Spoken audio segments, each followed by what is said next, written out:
নহলহেঁতেন, স্বচ্ছ নিযুক্তি নহলহেঁতেন, এই ল'ৰা ছোৱালীবিলাকে আজি এই কুচকাৱাজত অংশগ্ৰহণ কৰিব পাৰিলেহেঁতেন নেকি?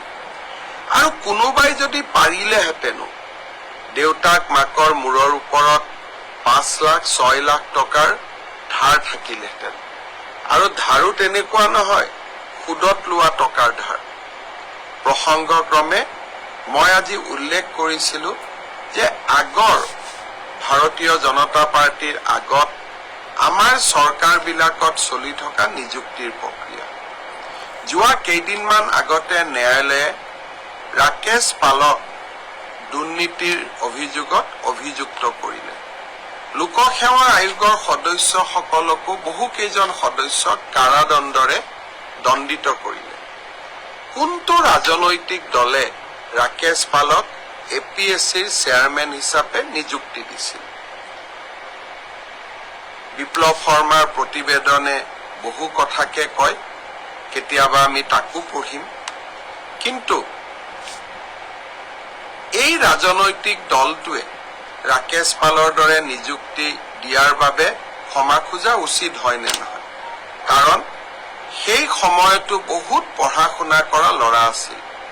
ACS, agriculture department, industry department, APS হোৱাৰ সপোন দেখিছিল।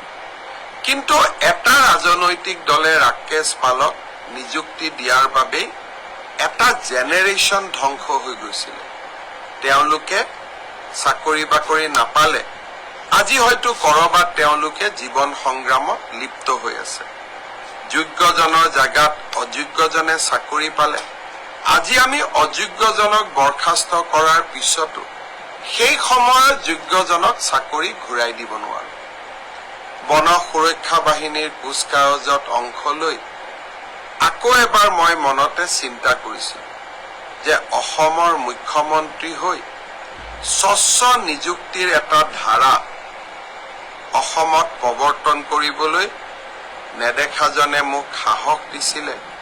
আৰু সেয়ে আজি 1000 ল'ৰাৰ ছোৱালীৰ যি দুখীয়া ঘৰৰ, একেবাৰে দুখীয়া ঘৰৰ চাকৰি পোৱাৰ সৌভাগ্য আৰু তেওঁলোকৰ দীক্ষান্ত সমাৰোহত তেওঁলোকৰ লগত একেলগে থিয় হোৱাৰো মোৰ সৌভাগ্য হ'ল। এয়াও ৰাজনৈতিক জীৱনৰ এটা প্ৰাপ্তি। ভৱিষ্যতলৈ সদায় মনত ৰাখিম যে আপোনালোকৰ সহযোগত আমি সকলোৱে স্বচ্ছ নিযুক্তিৰ এটা নতুন ধাৰা আমাৰ ৰাজ্যখনত আমি প্ৰৱৰ্তন কৰিব পাৰিছিলো।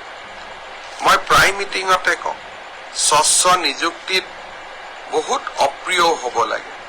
ঘৰ, পৰিয়াল, বন্ধু, আত্মীয় স্বজন কাৰো অনুৰোধ ৰক্ষা কৰিব নোৱাৰা বাবে হয়তো কেতিয়াবা সমাজত অকলশৰীয়াও অনুভৱ কৰিম। মুখ্যমন্ত্ৰীটো সদায় নাথাকো।